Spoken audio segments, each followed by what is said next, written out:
Hello take lovers, আমি ওয়াহিদ রয়েছি আপনাদের ভালোবাসা channel tech to the point নিয়ে। এবং আজকে আমরা একটা এন্ট্রি লেভেলের ফোন নিয়ে কথা বলবো। মার্কেটে এন্ট্রি লেভেলের ফোনের অপশন কিন্তু খুবই কম, হাতে গোনা কয়েকটা ফোন আছে যেগুলো খুব একটা সুবিধার না। ফাইনালি রিয়েলমি অনেকদিন পরে খুব ভালো একটা এন্ট্রি লেভেলের ফোন নিয়ে চলে এসেছে, আর সেটা হচ্ছে Realme C30। এই ফোনের বেশ কিছু জিনিস আমাদের কাছে অনেক অনেক ভালো লাগছে, আবার বেশ কিছু জিনিস মানে খুব একটা ভালো লাগে নাই। মূলত আমাদের আজকের ভিডিওটা হচ্ছে এই ফোনের এই যে আমার হাতে ফোন, এই ফোনের ভালো কি কি দিক রয়েছে, খারাপ কি কি দিক রয়েছে। তবে সবার আগে এটার দাম জানিয়ে দিই ভাইয়া, মানে সেই লেভেলের দাম। সেটা হচ্ছে ৯,৯৯০ টাকা। দুর্দান্ত একটা দামে তারা এই ফোনটা এনেছে। কিছু অপূর্ণতাও আছে, চলেন সেগুলো নিয়ে কথা বলি। রিয়েলমি তাদের ফোনে কিন্তু এবার বেশ ভালোই বৈচিত্র্য এনেছে। এই যে পেছন দিকে যে ডিজাইনটা আপনারা দেখতে পাচ্ছেন, এটার নাম দিয়েছে তারা ভার্টিক্যাল স্ট্রাইপ ডিজাইন। এই ফোনটা মোট 3টা কালার পাওয়া যাবে, বাম্বু গ্রিন, লেক ব্লু এবং ডেনিম ব্ল্যাক। হ্যাঁ আমি জানি ফোনটা হাতে নিয়ে আপনি বলবেন যে মাত্র একটা ক্যামেরা, কিন্তু একটা জিনিস কি কল্পনা করে দেখেছেন ভাই, এই যে মানে নাম্বার গেম খেলার জন্য মোবাইল কোম্পানিগুলো অনেকগুলো ক্যামেরা দিয়ে দেয়, এগুলোর কি আদৌ কোনো কাজ আছে? আমার মনে হয় না। আর 10,000 টাকা দামের একটা ফোনে মানে অনেকগুলো ক্যামেরা কেন লাগবে? একটা ক্যামেরা দিছে, মূলত একদম স্ট্রেট ফরওয়ার্ড, আপনি ছবি তুলবেন, ফোনটা পকেটে ঢুকে রাখবেন, কাজ শেষ। এই ডিজাইনটা আমার কাছে খুবই ভালো লেগেছে। একদম নিট অ্যান্ড ক্লিন সলিড একটা ফিল আপনি পাবেন। কিছুটা মেটালিক ফিনিশ দেওয়ার চেষ্টা করেছে তারা। ক্যামেরা হাউজিংটা একেবারে সিম্পল, মাত্র একটা লেন্স তারা ব্যবহার করেছে, তার পাশে ছোট্ট একটা ফ্ল্যাশ। ভলিউম রকার আর পাওয়ার বাটনটা অ্যাজ ইউজুয়াল ডান দিকে রেখেছে তারা। বাঁ দিকে রয়েছে সিম কার্ড ট্রে, নিচের দিকে 3.5 millimetre headphone jack, microphone, micro USB port আর লাউড স্পিকার গ্রিল। এইখানে মাইক্রো ইউএসবির পরিবর্তে যদি টাইপ সি ব্যবহার করা হতো ডেফিনেটলি আমি অ্যাপ্রিসিয়েট করতাম এই জিনিসটাকে, বাট বাজেট ফ্যাক্ট তারা দিয়েছে আর কি, দেওয়ার দরকার। সেই সাথে তারা ফোনটাকে বেশ স্লিম রাখার চেষ্টা করেছে। মাত্র 8.5 মিলিমিটারের মতো এর থিকনেস, যদিও আমরা খানিকটা বেশি পেয়েছি। ওয়েট তারা বলছে 182 গ্রাম, আমরা সামান্য একটু বেশি পেয়েছি এখানে। ওভারঅল এর বিল্ড কোয়ালিটি এবং ওয়ার্কম্যানশিপ, ডিজাইন সবকিছুতে কিন্তু আমি মানে 10-এ 10 দিব, স্পেশালি দামটা যদি আপনি মাথায় রাখেন। তবে একটা ব্যাপার নিশ্চয়ই আপনি বুঝতে পেরেছেন যে এই ফোনে কোনো ফিঙ্গারপ্রিন্ট সেন্সর নাই। এই জিনিসটা আপনাকে কম্প্রোমাইজ করতে হবে। ফিঙ্গারপ্রিন্ট সেন্সর তারা দেয় নাই, সম্ভবত তারা এমন কিছু কনজিউমারকে টার্গেট করেছে যাদের আসলে এইসব ফিঙ্গারপ্রিন্ট সেন্সরের মতন লাগে না। আরে ভাই, আইফোনেও তো ফিঙ্গারপ্রিন্ট সেন্সর নাই, তাতে কি মানুষ ফোন কিনে না? এমনি বললাম আর কি। ফোনটিতে র্যাম হিসেবে মাত্র 2GB দেওয়া হয়েছে, আর ইন্টারনাল মেমোরি পেয়ে যাবেন 32GB। আমার মনে হয় এখানে যদি 2GB জায়গায় 3GB দেওয়া হতো, মাত্র 1GB বাড়িয়ে দিলে এই ফোনটা একেবারে সোনায় সোহাগা হয়ে যেত। মানে ওই যে ফিঙ্গারপ্রিন্ট সেন্সর না থাকার যে কষ্টটা, ওইটা আমি ভুলে যেতাম অন্তত। এই ফোনের সবচাইতে অ্যাট্রাকটিভ লেগেছে আমার কাছে যে জিনিসটা, সেটা হচ্ছে এর প্রসেসর। টাইগার সিরিজের T612 প্রসেসরটা তারা ব্যবহার করেছে ইউনি এসওসি, এবং T610 নিয়ে তো আমরা অনেক পজিটিভ রিভিউ দিয়েছি। অনেক এন্ট্রি লেভেলের ফোনেও কিন্তু T610 ব্যবহার করে দুর্দান্ত পারফরমেন্স দেখিয়েছে ফোনগুলো। তো T612 হচ্ছে তারই উত্তরসূরি, এবং এইটার পারফরমেন্স আরো ভালো। এই প্রসেসরের আর্কিটেকচার হচ্ছে 12 ন্যানোমিটার এবং এর হাই স্পিড হলো 1.82 গিগাহার্টজ। আমরা নর্মালি একটা ফোনের পারফরমেন্স কম্পেয়ার করি AnTuTu স্কোর দিয়ে, সাথে গিগবেঞ্চের স্কোর তো রয়েছে।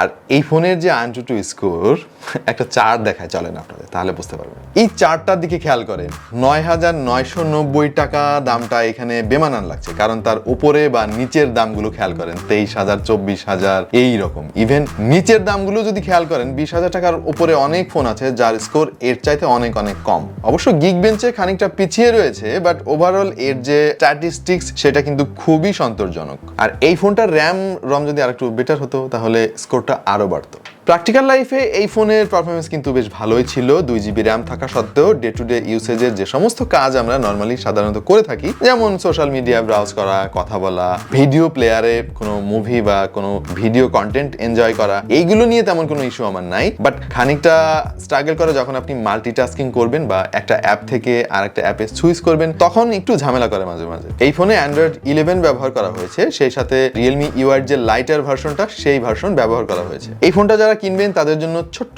একটা টিপস দিতে পারি, সেটা হচ্ছে ভাই, র্যাম যেহেতু অনেক কম, আপনি লাইটার অ্যাপগুলো এতে ইনস্টল করবেন। ধরেন ইউটিউব গো, ফেসবুক লাইট, অনেক গেম আছে যেগুলো লাইটার ভার্সন, সেইগুলো ব্যবহার করলে মোটামুটি ফোনের উপরে চাপ কম পড়বে, আপনি স্টেবল পারফরমেন্স পাবেন। ফোনের দাম কম হলেও এর ডিসপ্লেটা আমাকে তেমন হতাশ করে নাই। 6.5 ইঞ্চির একটা IPS ডিসপ্লে তারা এখানে ব্যবহার করেছে, যেটার কোয়ালিটি খারাপ না। আউটডোরে গেলে ব্রাইটনেস নিয়ে একটু ইস্যু আপনার হতে পারে, ইনডোরে এটার ব্রাইটনেস নিয়ে এবং টাচ রেসপন্সিভনেস নিয়ে আমার তেমন কোনো ইস্যু নাই। কালারগুলো যথেষ্ট ভিভিড ছিল এবং যে কোনো অ্যাঙ্গেল থেকে খুব ভালোভাবে আপনি এনজয় করতে পারবেন। তার মানে হচ্ছে কালার শিফটিং নাই। ওভারঅল খুব ভালো একটা ডিসপ্লে তারা ব্যবহার করেছে, except the dew drop notch. এই 2022 সালে এসে আসলে কম দামি ফোনগুলোতে আমরা ডিউ ড্রপ নচটা দেখতে চাই না। একটু যদি 5 হোল দেওয়া হতো এটার মানে গ্রহণযোগ্যতাটা আরো বাড়তো বলে আমার কাছে মনে হয়।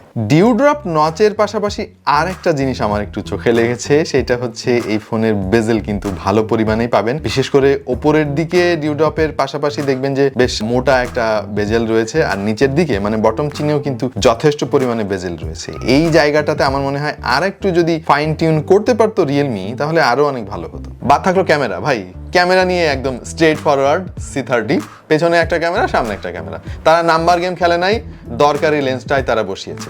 8 মেগাপিক্সেলের পেছনের লেন্সটা, আর সামনে হচ্ছে 5 মেগাপিক্সেল। আর এটার ছবির কোয়ালিটি কেমন হতে পারে আপনারা নিশ্চয়ই আন্দাজ করতে পেরেছেন। তবে যতটা খারাপ হবে বলে আমি ভেবেছিলাম অতটা খারাপও নয়, যথেষ্ট ভালো ছবি তুলতে পেরেছে সে। স্পেশালি ডে লাইটে আলো কমে গেলেই ছবির শার্পনেস আর ডিটেইল গায়েব হয়ে যাবে। ডাইনামিক রেঞ্জ আসলে নাই বললেই চলে। যদিও তারা বিউটি মোড, ফিল্টার, HDR এর ছবি তোলা, প্যানারোমিক ভিউ দিয়েছে, পোর্ট্রেট ছবি তোলা যাচ্ছে, যদিও সাবজেক্ট সেপারেশন খুব একটা ভালো না। টাইম ল্যাপস করা যাবে, এক্সপার্ট অপশন রয়েছে, সুপার নাইট নামে অপশন তারা দিয়ে দিয়েছে। কিন্তু ভাই এটা অন করলেও যা হয়, অফ করলেও ঠিক তাই হয়। কালারগুলোকে অতিরিক্ত বুস্ট করতে গিয়ে 12টা বাজিয়ে দেয় নাই, এইটা মন্দের ভালো। এর 5 মেগাপিক্সেলের সেলফি ক্যামেরা নিয়ে আসলে আমাদের প্রত্যাশা খুব একটা ছিল না, বাট আমরা আশ্চর্য হয়ে গিয়েছি, কারণ চমৎকার কিছু ছবি আমরা তুলতে পেরেছি। ছবিতে যথেষ্ট শার্পনেস পেয়েছি, ইভেন কমপ্লিকেটেড লাইটিং কন্ডিশনেও সে ভালো ব্যালেন্স করে রাখতে পেরেছে। ওভারঅল আমরা এই সেলফি ক্যামেরায় যথেষ্ট সন্তুষ্ট। এই ফোনের ভিডিওগ্রাফি নিয়ে তেমন কিছু বলার নাই। 1080p রেজুলেশনে 30 FPS পর্যন্ত আপনি রেকর্ড করতে পারবেন, আর স্টাবিলাইজেশন খুব একটা ভালো না এবং ভালো হওয়ার কথাও নয়। ব্যাটারি নিয়ে যাতে দুশ্চিন্তা থাকে, আমার মনে হয় দুশ্চিন্তা না করলে চলবে, কারণ 5000 mAh এর ব্যাটারি কিন্তু যথেষ্ট এনাফ আমি বলবো এই সিস্টেমটাকে পাওয়ার আপ করার জন্য। এবং বক্সের মধ্যে তারা একটা 10 ওয়াটের চার্জার দিয়ে দিয়েছে, ঠিক আছে। অন্য সবাই তো 5 ওয়াট দেয়, সেই হিসেবে 10 ওয়াট খারাপ না। আমরা এই ফোন দিয়ে গেমিং এর চেষ্টা করেছি এবং প্লে স্টোরে অ্যাসফাল্ট 9 তো খুঁজেই পেলাম না, সম্ভবত এই ফোনে সাপোর্ট করবে না কারণ র্যাম কম। অ্যাসফাল্ট 8 পেয়েছি এবং পারফরমেন্স মোটামুটি পেয়েছি, মাঝে মাঝে স্ট্যাটার ল্যাগ তো পাবেনই, আর হলো গ্রাফিক্স কোয়ালিটি মোটামুটি। আমরা টেম্পল রান, সাবওয়ে সার্ফার এরকম কিছু লাইটার টাইপের গেম খেলেছি, খুব স্মুথলি খেলতে পেরেছি। এইগুলো নিয়ে তেমন কোনো ইস্যু হবে না, বাট আলটিমেটলি এটা গেমারদের জন্য আসলে না, কারণ 2GB র্যাম দিয়ে আসলে গেমিং খুব একটা ভালো পাওয়া যাবে না। আমরা ফ্রি ফায়ার ইনস্টল করার চেষ্টা করেছিলাম, অনেক সময় নিচ্ছিল ইনস্টল হতে, পরে বুঝলাম যে ভাই এটা দিয়ে আসলে এই ধরনের হাই রেজুলেশনের গেম না খেলাই ভালো। পাবজি তো প্রশ্নই ওঠে না আর কি। তবে একটা পজিটিভ ব্যাপার আমরা খেয়াল করেছি, ফোনে কিন্তু খুব একটা হিটিং ইস্যু নেই। আমরা লম্বা সময় ধরে এই ফোনটা ব্যবহার করেছি, চোখে পড়ার মতো তেমন হিটিং ইস্যু খুঁজে পাইনি। আর এই ফোনে লাউড স্পিকার কোয়ালিটি মোটামুটি, এটাকে ডিসেন্ট বলবো আমি, কারণ কিছুটা বেইজের ঘাটতি আছে, বাট ভালো ব্যাপার হচ্ছে তারা bottom firing loud speaker placement দিয়েছে। বেশিরভাগ এই টাইপের ফোনে পেছন দিকে দেখা যায়। আমরা ভিডিওর প্রায় শেষ প্রান্তে চলে এসেছি। এই ফোনটা আসলে কাদের জন্য? আমরা অনেকে অল্প বাজেটের খুব ভালো একটা ফোন চাই, যেটা অনেক দিন ধরে ব্যবহার করতে পারবো আমরা এবং বেসিক সমস্ত কাজ আমরা করতে পারবো।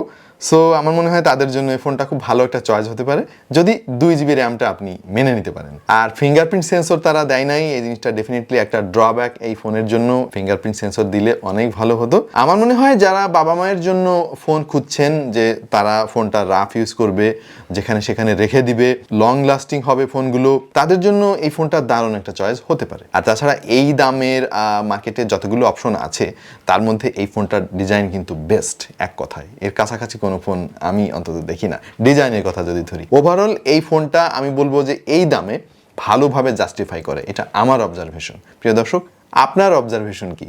অবশ্যই কমেন্ট সেকশনে আমাদেরকে জানাতে ভুলবেন না, যেগুলো নিয়ে আমরা পরবর্তীতে অন্য কোনো ফোনের রিভিউতে আমরা সেগুলো তুলে ধরতে পারবো। আজকে খুব বেশি লম্বা করবো না, অফিসিয়াল ওয়ারেন্টি সহ এই ফোনটা পাওয়া যাচ্ছে 9990 টাকায়।